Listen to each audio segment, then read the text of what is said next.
What is going on, Husker Freakazoids? This is Ethan Bice with another edition of 4 Hours to Lincoln.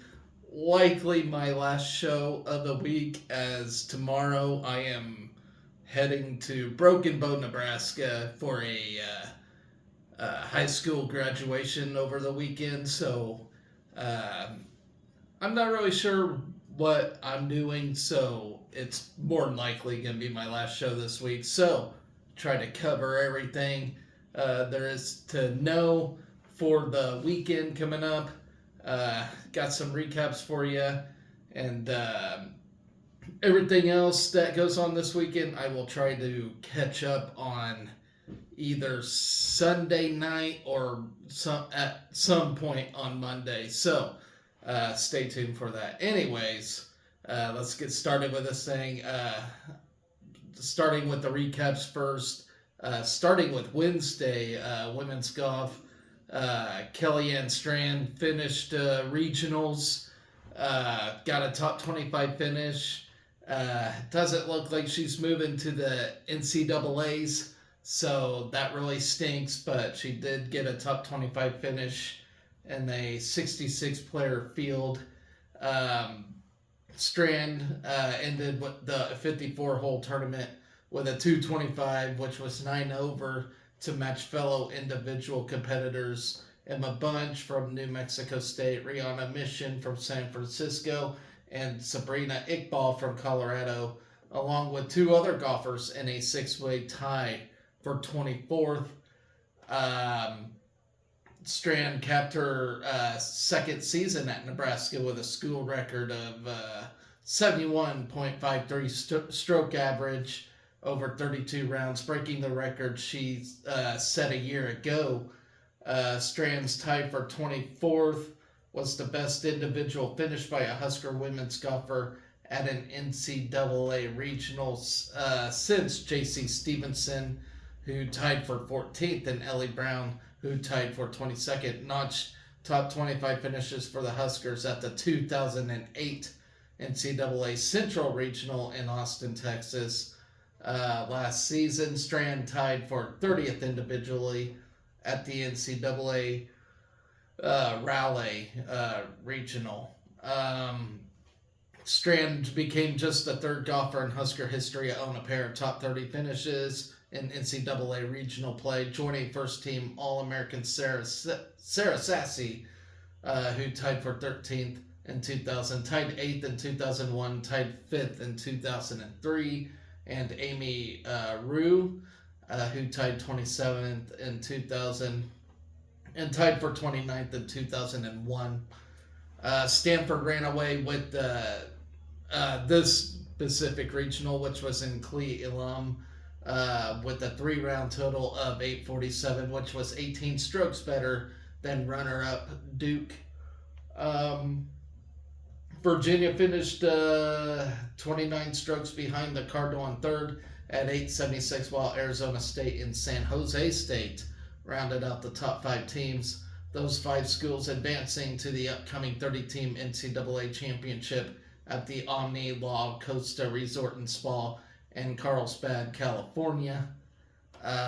Long Beach State's Jasmine Leovayo, who finished 8th individually with a 3-round total of 218, also advanced to the National Championship. Oh man, excuse me. As the top individual for a non-advancing team from the regional. And then Rachel Heck led a Stanford squad that claimed 4 of the top 5 spots, closing with a 54-hole score of 208 to claim a 4-stroke victory over teammate Kelly Zhu on the par 72 6,306-yard layout of the Tumble Creek Club at the Sumcadia Resort in Cle Elum. Stanford's Mega Ghani and Paula Marin Samprito tied for third with Virginia's Amanda Sambach at 214. All right. Moving on now to baseball. Yesterday's game, total disappointment. And why do I even bother watching these midweek games is beyond me, because quite frankly, we suck. And if you can't win these midweek games, you're not going to go far in the national tournament. That is just facts. Because, let's face it, everybody's talking about our pitching staff. I'm sorry for yawning, but everybody's talking about our pitching staff and how terrific they are. Really? Are we really that terrific? Weekend games, okay, we're great. These midweek games, though, however, which do play an important role, different story. It's just totally bogus. No faith in pitchers whatsoever. One little mistake and you're out. And nobody can really seem to get any rhythm going when they go out because their first mistake is their last. And, goodness, I'm here to talk about it. All right. So we surrendered 8 unanswered runs in the 8th and 9th innings. After a 2-7 lead, and you just give that up because you have impatience with the pitching. Just unacceptable stuff here, ladies and gentlemen. Okay. Fell 10-6 versus South Dakota State. We were up 6-2. Sorry, guys. We totaled 6 runs, 12 hits, and an error, while South Dakota State scored 10 runs on 14 hits. And did I mention this team is last place in the Summit League? Last place. Think about that. We can't even beat a Summit League team. Terrible. There's only 6 teams in the Summit League, by the way. Pretty bad. We're ranked 7th if we were in the Summit League. All right. Case Sanderson reached in 4 of his 5 plate appearances, extending his on-base streak to 19 games. Rhett Stokes notched a 3-hit game, while Ben Columbus and Gabe Swanson each added a pair of hits. Thank God for them 2 guys. Josh Overbeek drove in 2 runs from the leadoff spot, including a solo home run. Jackson Brockett pitched 3 innings, allowing 1 run on 2 hits with a pair of strikeouts. Think about that. This guy, of course, he was under a lot of pressure after that no-hitter. After that no-hitter performance against K-State. And I know, I look dog-tired right now. I know. Okay. But he's under a lot of pressure against K-State, or after that K-State performance where he pitched a no-hitter. So of course he's going to try to perform that again. Well, when you try hard like that and you mess up, then it gets to your head a little bit, but you can also regroup. I was liking his pitching performance from the start. Then you had the commentators curse, and then, the commentators jinx, I should say. Then he allowed a run. And then it started with when one of our guys dropped the easy out, infield out. He dropped it. Like, it was right there under his glove, and he dropped it. And that's where his streak ended. And that probably got to him a little bit. And he probably had to regroup. But no, we're going to pull him out right away. We're going to freak out, and we're going to pull him out. Bad move. All right. Caleb Clark surrendered 1 run on 1 hit and punched out 4 Jackrabbits in 1 inning of relief. Let's see. Evan Boris, Jalen Worthley, Kyle Freilich, and Kyle Perry teamed up to throw 3 scoreless innings. Kyle Perry did terrific. Gets pulled. I mean, what is going on here? That's what cost us the game. Overall team play wasn't necessarily an issue. It was the coach, the coaches, our pitching coach that cost the game. It really was. Ron Sanders recorded an out while Casey Dice was tagged with the loss after giving up 4 runs on 4 hits in .2 innings. Grant Clevenger and Bobby Olson combined to record the final 2 outs. Nebraska grabbed the 1-0 lead in the opening inning after 4 consecutive one-out walks to Sanderson, Columbus, Tyler Stone, and Dylan Carey. And think about this. There was a point, I think it was in the 6th inning, where we actually scored in every inning except for the 3rd. All right. And then it ended after the Jackrabbits, answered back, and we just could not do shit. All right. The Huskers immediately got the run back, went over big solo blast off the video board in the bottom of the 2nd. Nebraska doubled its lead in the 4th after an RBI groundout from Overbeek brought home Riley Silva to make it a 3-1. Silva was plunked to begin the frame while a groundout and a wild pitch moved the junior to 3rd. South Dakota State came within a run in the 5th inning after an RBI double down the left field line plated the Jackrabbits' 2nd run of the night. Garrett England reached with a 2-out walk in the 5th before Silva ripped an RBI triple down the left field line to grow the lead to 4-2 for Nebraska. Overbeek drew a full count walk to start the bottom of the 6th and came around to score on Columbus's sacrifice fly to the left, building the lead 5-2. The Jackrabbits loaded the bases with 3 singles in the 7th, but Perry escaped the threat with a strikeout to maintain the 3-run advantage. Silva reached on a fielder's choice and moved to 3rd on a wild pitch, setting up Stokes' RBI single to right field in the bottom of the 7th. A single and a fielding error followed by a 3-run homer to right brought the Jackrabbits within a run in the top of the 8th. And I knew it was game over right there, folks. They didn't have...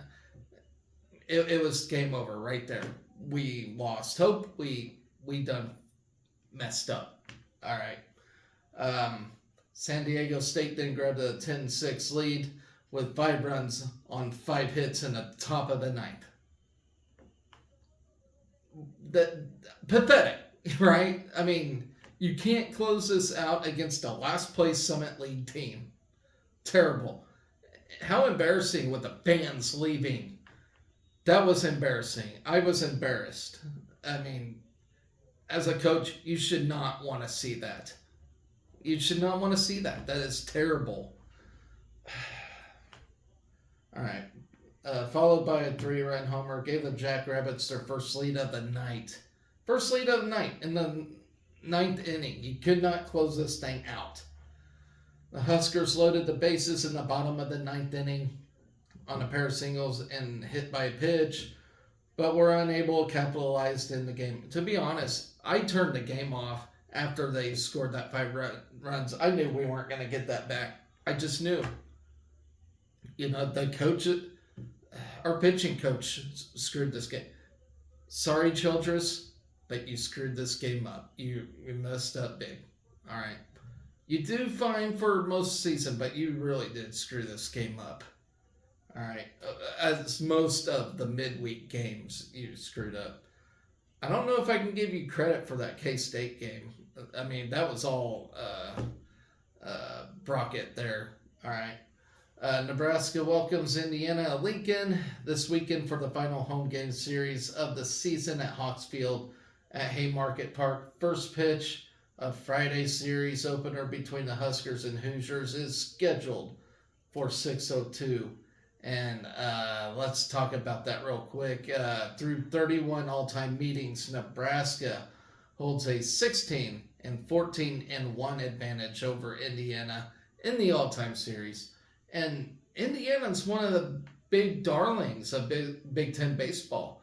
They really have a big history, and so we got a winning record against them. That's pretty good, It's a close series. It's a great rivalry. I think it's great for the Big Ten to have these two teams compete because they're usually top dogs in the conference. So I do enjoy this series. I really do. It can go either way. The two teams last met in a weekend series in Bloomington in 2022, where the Hoosiers unfortunately did take 2 of the 3 games against Nebraska. This weekend series is Indiana's first trip to Lincoln since 2018. So it's been a good long minute since they've been to Lincoln. And so I feel like they are due for a visit here or in Lincoln. So, yeah, great stuff. All right, let's move on to today's stuff. Softball at the Big Ten tournament totally crushed Minnesota. And my last episode, I might have accidentally mentioned that we were playing Northwestern. I don't know what the hell my brain was thinking, but it's Minnesota. And actually, to put things in positive light right now, Northwestern got knocked out by Indiana today. So that does leave this tournament wide open and very solid chance to go all the way in this thing, which I tend to believe we need to win this tournament to actually go to the NCAA tournament, to actually get a regional. So, huge win for Indiana today to beat Northwestern. But unfortunately, we get them tomorrow. And I have said any team that can beat Northwestern is going to be a tough team to beat. And looks like that team's going to be Indiana. So, all right, let's talk about that win against Minnesota first, though. So we hit 3 home runs and scored in 4 of its 5 innings on today, en route to the 11-2 walk-off homer win. All right. With the win, Nebraska advanced to Friday's semifinal. By the way, Nebraska is now 30-22. That's like the 24th time in Rhonda Revell's career that we have landed 30 wins. So congratulations to her. But yes, we advanced to Friday's semifinal where we will take on Indiana at 4 p.m. All right, Billy Andrews homered twice to power the Husker offense with a 2-for-3 day. That included 3 runs and 4 RBIs. Emerson Cope hit a 2-run home run and went 1-for-1 with a walk, a hit by pitch, and 3 RBIs. In the game, 8 Huskers scored a run. 7 had a hit and 6 produced an RBI. Sarah Harness earned a complete game victory, allowing 2 runs on just 3 hits. J.C. Hambrick took the loss for Minnesota 28-25. Hambrick allowed 3 runs in 2 innings. Minnesota jumped out to a 1-0 lead when the Big Ten Player of the Year, Jess Oakland, led off the game with a home run. All right, Nebraska answered in the bottom of the first when Sidney Gray singled with 2 outs before Cope blasted a 2-run home run off the top of the scoreboard in center field. The Huskers added to their lead with 2 runs in the bottom of the third. Caitlin Kaneda nearly led off with a home run as she hit a ball off the top of the wall in right center where Morgan DeBoard perfectly placed the ball off the wall and threw to second base to get Kaneda out. Billy Andrews then hit a towering home run to left center to give the Huskers a 3-1 lead. Following the home run, Samantha Bland reached on an infield single, and Cope and Ava Bradwell were each hit by a pitch to load the Huskers with 2 outs. Brooke Andrews then hit a ground ball to Oakland, who went to step on the second base bag, but it was ruled that Bradwell beat Oakland to the base, and Bland scored to make it 4-1. All right, Nebraska scored 3 more runs in the bottom of the 4th without recording a hit. The Huskers drew 4 walks in the inning and were hit by 1 pitch. Cope drew a bases-loaded walk to score Bacon with the first run of the inning before a sac fly from Bradwell scored Billy Andrews and made it 7-1. Need to wet my whistle. All right. Minnesota came back and scored 1 run in the top of the 5th. A pair of walks and a single loaded the bases with 1 out for Oakland, who had an RBI fielder's choice to cut the Husker lead 7-2. Nebraska ended the game early by scoring 4 runs in the bottom of the 5th. Brooke Andrews led off with a triple and scored on a sac fly from Caitlin Neal. Bacon then singled and Kaneda walk before Billy Andrews hit a walk-off 3-run homer to end the game early. So, yes, congratulations. Moving on, semifinals to take on Indiana. Let's post-game notes from this thing. Nebraska won its 30th game of the season, its third straight 30-win season, and the 24th time the Huskers have won 30 games under head coach Ronda Revelle. I may have mentioned that while I was talking. Okay, the Huskers have now advanced to the semifinals of the Big Ten tournament for the third straight season. Nebraska is the only team who has made 3 straight Big Ten tournament semifinals. Emerson Cope homered in the first inning, her 4th home run in her last 6 games. Billy Andrews hit a pair of home runs to give her 60 career home runs. She is the first Husker and just the 8th player in the Big Ten history to hit 60 career home runs. Andrews produced her 8th career game with multiple home runs. That is Nebraska's record, breaking the tie she shared with Tristan Edwards with 7 multi-homer games. With the 2 home runs, Andrews increased her total to 99 career extra base hits. That is tied for the 2nd most extra base hits in program history. Andrews' 2 hits increased her career total to 234 hits, moving her into 6th place on Nebraska's all-time hit list. And then Minnesota's leadoff home run to begin the game was the first home run Sarah Harness had allowed in 20 innings. So, good stuff there. And it looked like I had some flashing light. That must be the TV in the background. Pay no attention. I ain't got the cops here. All right. So I do got some other news here. Softball did get some Big Ten honors this week. I just wanted to cover that real quick. 4 Nebraska softball players were recognized by the Big Ten on Wednesday when the conference announced its all-time conference teams and award winners. Billy Andrews was named the All-Big Ten first team. Sydney Gray earned second-team All-Big Ten accolades, and Samantha Bland was named to the All-Freshman team, while McKinney Maleka was a Big Ten sportsmanship. Goodness gracious. Okay, McKinley Maleka was a Big Ten sportsmanship award winner. Like I said, guys, this show is raw, uncut. I don't have time to edit things out, so if I burp, I burp. If I yawn, I yawn. It is what it is. All right, it's just like talking to a real person.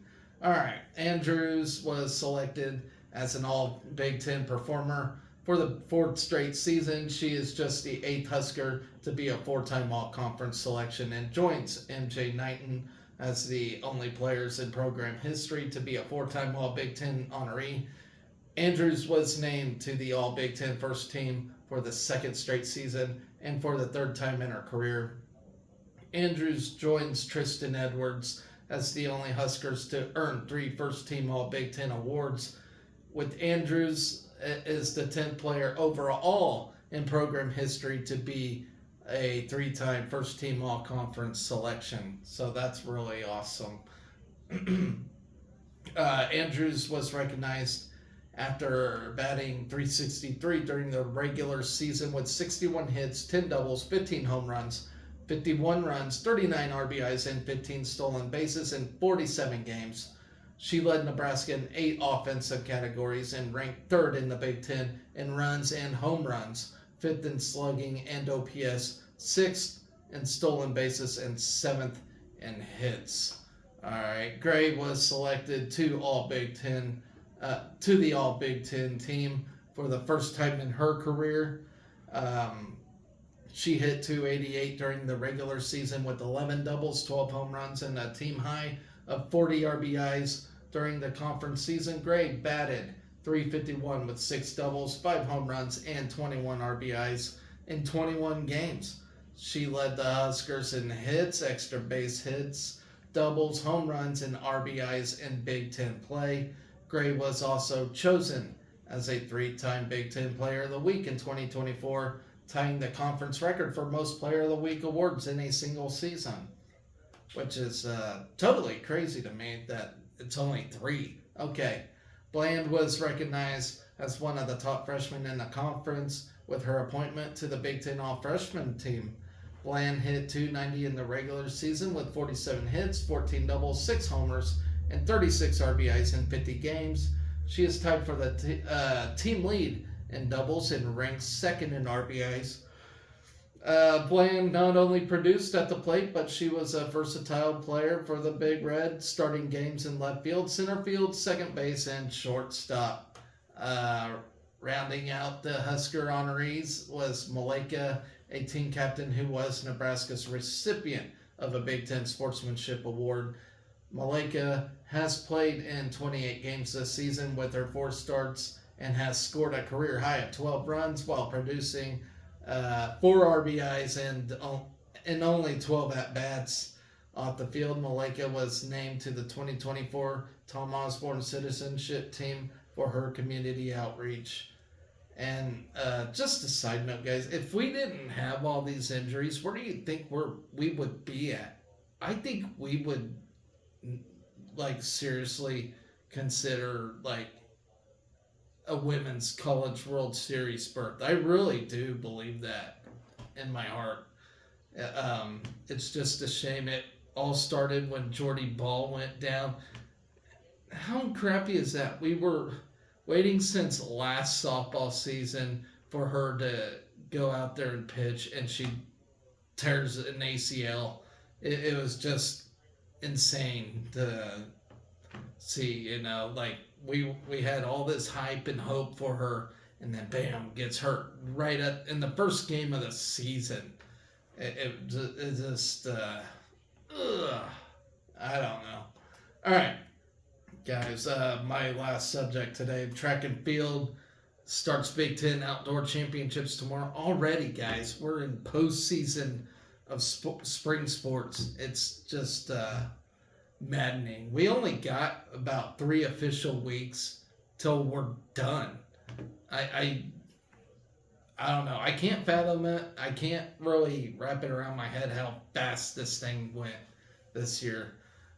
So yes, Nebraska track and field heads to Ann Arbor this tomorrow in the hunt for individual and team titles, with 11 Husker men and 1 relay ranked in the top 5 of the conference entering the weekend. They look to repeat as victors. The women also currently have 11 athletes and a relay ranked in the top 5 of the Big Ten as they work to improve upon last season's third-place team finish. And they just got done discussing on Sports Nightly. They think the women have a better shot at the title than the men do this year. But, last year I thought the same thing, and then men ended up winning. So, who knows what you get out of this thing. But, I do expect some pretty good performances. I mean, we've been having a pretty terrific outdoor season. Had a great indoor season, but outdoor season, with our field events, we are a field happy team. I think we're going to make some big noise this weekend, to say the least. So anyways, guys, like I said, I will not get to cover anything day by day this weekend as I am heading out of town. 4 hours to Lincoln, but 6 hours to Broken Bow. So I'm going to not be able to produce any content this weekend. My hope is either Sunday night or at some point on Monday to recap the entire weekend the best I can with my ability to keep you all up to date. Thankfully, next week we don't have anything till Thursday, so that gives me time to clear my head and to get things ready for the next week. So, anyways, guys, I hope you all take care. Be excellent to each other. Go Big Red.